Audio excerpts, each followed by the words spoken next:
kesempatan kali ini kami akan mempresentasikan hasil diskusi kelompok kami mengenai format variasi perbandingan prediksi dokter dan alam usaha yang bertujuan menerapkan sistem invariansial Fuzzy metode Mandiri untuk mengembangkan jumlah produksi ilmiah. Dengan saya sebagai moderator, Sasha Aina Maria dengan NIM 241043 dan tempat saya Nadia Putri dengan NIM 241043-2008. Saya Nur Azizah dengan NIM 241043-2011.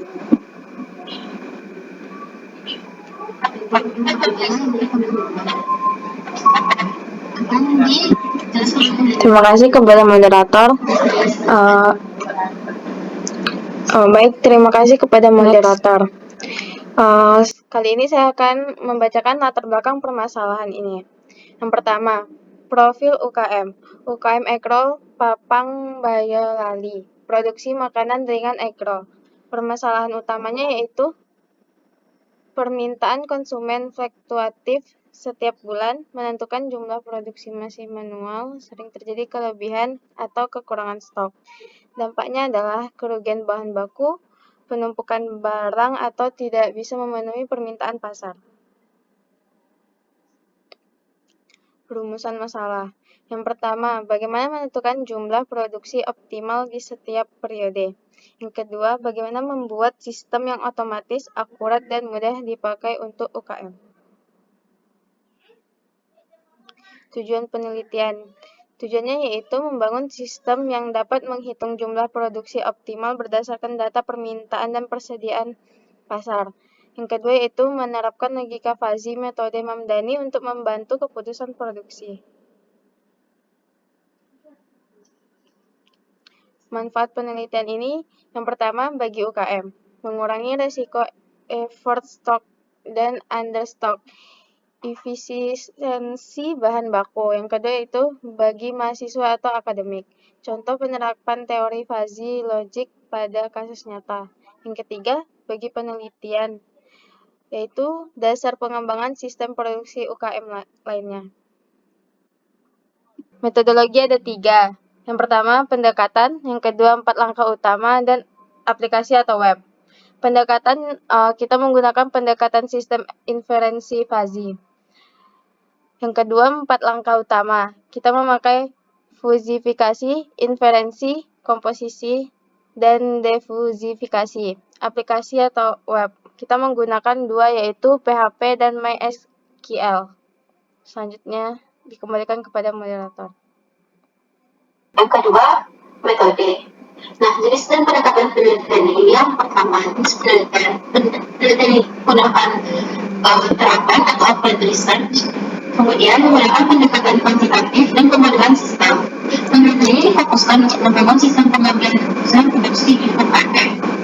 Sumber dan cara pengumpulan data. Yang pertama data primer. Data primer ini didapatkan dengan observasi langsung data produksi UKM Ekrol di tempat dan wawancara dengan pemilik atau karyawan. Yang kedua data sekunder. Data sekunder didapatkan dengan cara permintaan atau demand dan persediaan stok bulanan. Pada data yang diambil pada Desember 2014 hingga Desember 2015. Selanjutnya tahap pembangunan sistem. Yang pertama ada analisis kebutuhan. Analisa kebutuhan yang diidentifikasi adalah masalah dan kebutuhan sistem. Desain sistem. Rancangan dan pembukaan database dan diagram awal. Selanjutnya coding. Coding ini menggunakan PHP untuk meninggal dan MySQL untuk basis data. Selanjutnya ada tahap pengujian. Pengujian ini dilakukan untuk memeriksa apakah sistem berjalan sesuai yang tidak. Kemudian ada permintaan. Fungsi anggota implementasi pada permintaan bisa dilihat di PPT-nya. Dan untuk posisinya pada sistem di sini. Kemudian untuk pada persediaan. Fungsi anggotanya bisa dilihat di sini. Dan persediaan pada bisa dilihat di sini. Lalu untuk pada produksi. Fungsi anggotanya dan pada posisi gambarnya. Untuk selanjutnya akan dibahas dan dipersiapkan. Dari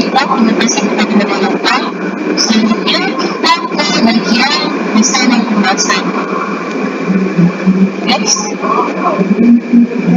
penelitian pada yang sebenarnya sama.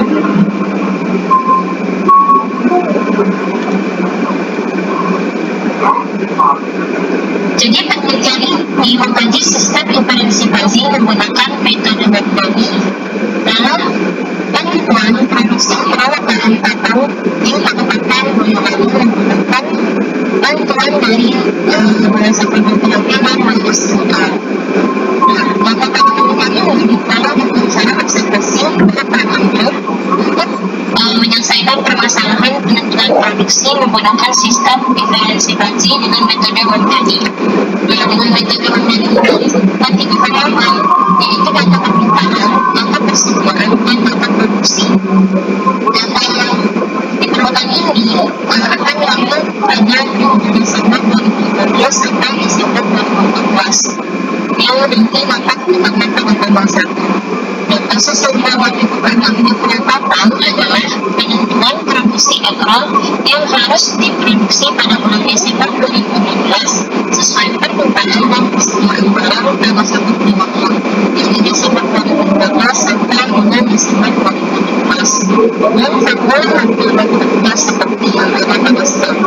Jadi sebagai pengusaha agrol tentu saja kita harus menentukan berapa banyak agrol yang harus kita produksi.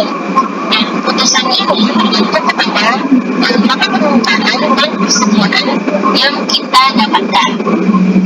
Jika hanya mengikuti perasaan, bisa jadi produksi itu nanti akan terlalu banyak sehingga produk berdasi atau terlalu sedikit sehingga kita bisa menggunakan banyak yang dapat kebutuhan. Dan dengan metode ini adalah sebuah sistem seperti yang terbuat dan sebagainya yang menurut cara berpikir manusia dengan keputusan seperti yang diperhitungkan berapa kali mungkin produksi yang harus diproduksi oleh bahan tersebut.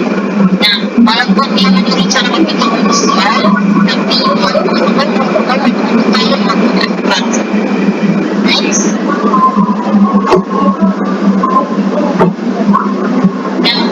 Dengan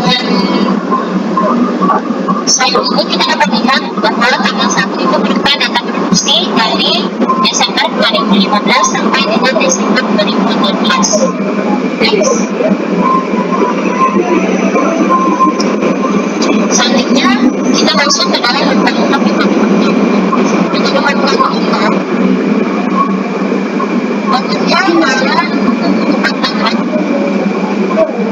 di mana yang pertama kita menjadi sistem implementasi yang kedua implementasi dengan proses yang dan yang klasifikasi. Pertama kita termasuk dalam tahap klasifikasi. Tahap klasifikasi ini bisa diartikan sebagai penentuan tentang kebenaran manusia. Dan tahap ini tentang kebenaran rasio menjadi istilah yang bersama tentang habis seperti minuman, tangan, dan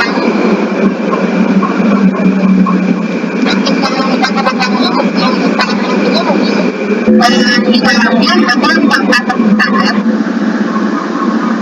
yang kita bisa lambangkan menjadi untuk data permintaan itu dalam pertanyaan untuk data persediaan itu sedikit sangat banyak dan untuk produksinya berperan tepat atau bertambah. Dan untuk masalah permintaan dapat dilihat pada gambar permintaan misal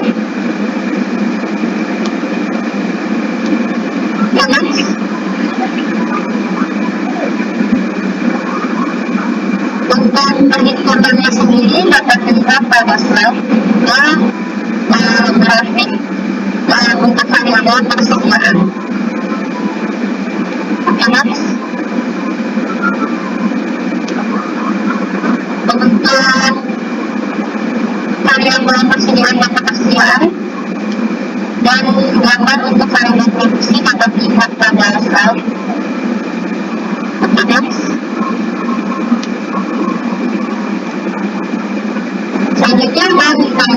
fuzzy. Integrasi fuzzy ini adalah tahap penggabungan banyak aturan fuzzy berdasarkan data yang tersedia. Nah, di dalam artikel ini kita sekarang punya 9 aturan yang dibuat berdasarkan logika bisnis yang benar. Kita hanya akan menggambarkan aturan yang memiliki nilai diartikan terkenal. Dari 9 aturan yang tersedia, untuk aturan yang memiliki tingkat keyakinan terkenal itu terdapat pada aturan 5, 6, 7, dan 8. Yes?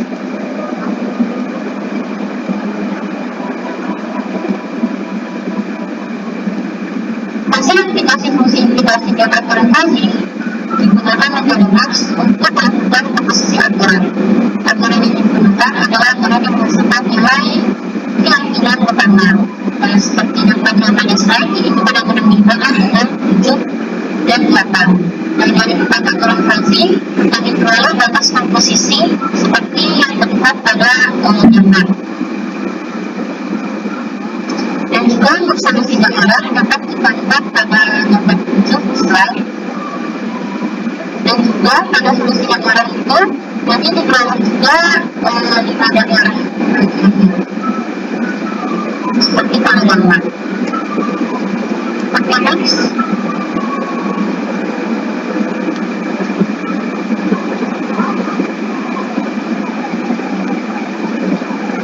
Selanjutnya kita ke komposisi aturan yang dimana setiap aturan yang kita peroleh tadi akan memberikan saran berupa grafik seberapa banyak harus diproduksi. Dan ini menggabungkan semua grafik saran tersebut menjadi satu grafik besar yang merepresentasikan sebuah keberhasilan. Nah, untuk tahap keempat itu adalah tahap diversifikasi, di mana pada proses diversifikasi untuk menentukan jumlah produksi antara pada metode mandiri dapat menggunakan metode satelit atau metode terpusat. Nah, setelah kita tadi mendapatkan grafik gambar yang masih bersifat samar, selanjutnya kita akan mencari titik pusat dari grafik tersebut. Nah, cara mencarinya itu dengan metode sampling ini seperti yang dilihat pada slide. Dengan menggunakan metode sampling dari grafik gambaran itu akan didapatkan titik pusatnya yaitu 2275. Next.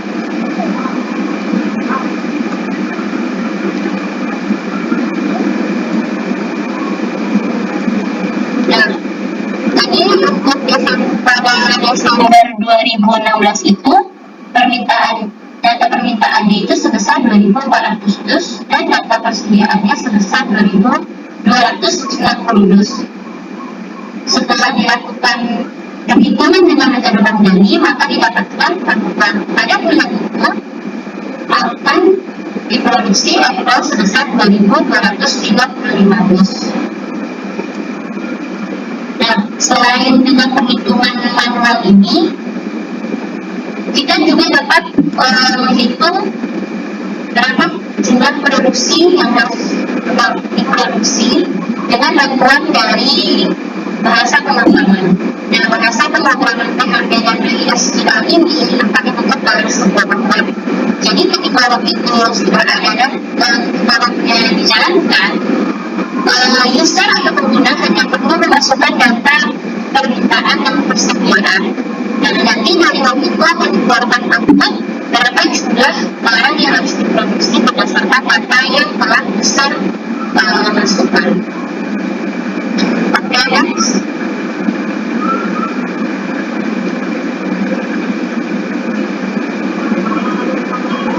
Nah, ini tadi mengenai bahasa pemrograman PHP dan database yang mengimplementasikan metode mandiri ke dalam sistem. Kita bisa juga menghitung berapa barang yang harus diproduksi tadi yang sebanyak 2.255 dengan menggunakan web. Oke, next. Nanti dari perhitungan itu kita juga dapat membandingkan untuk hasil optimal mana penghitungan secara manual kita sebagai manusia atau sebagai kalkulator pintar dari metode Mandani. Untuk beberapa hal, metode Mandani ini lebih optimal karena keputusannya bisa mengurangi kelebihan atau kekurangan produksi dibandingkan dengan keputusan orang yang mungkin terpengaruh oleh keterbatasan lain seperti jumlah pekerja atau orang penyimpanan. Nah, metode Mandani ini juga kan akan digunakan aturan if then seperti yang ada di slide tadi.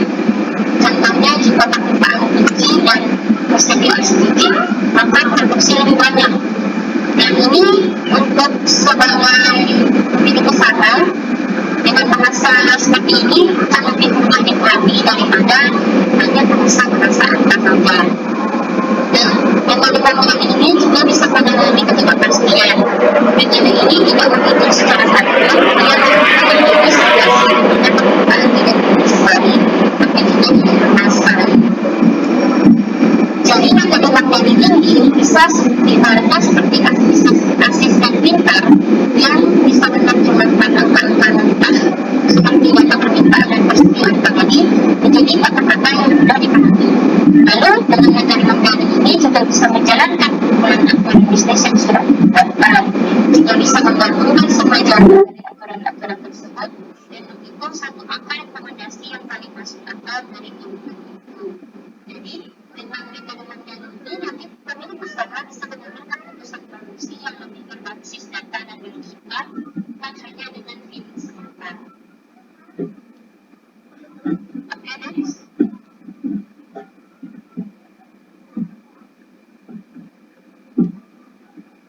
Dengan metode Mandani ini nanti kita juga bisa melihat keakuralan dari hasil perhitungan.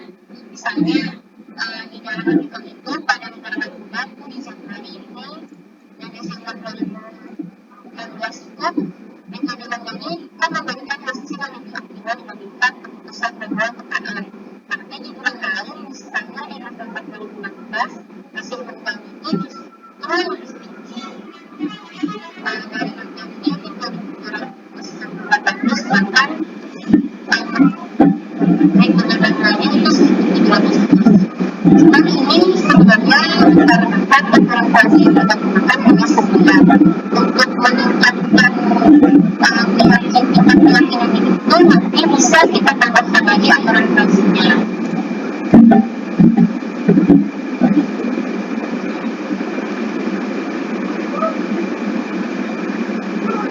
Oke, next.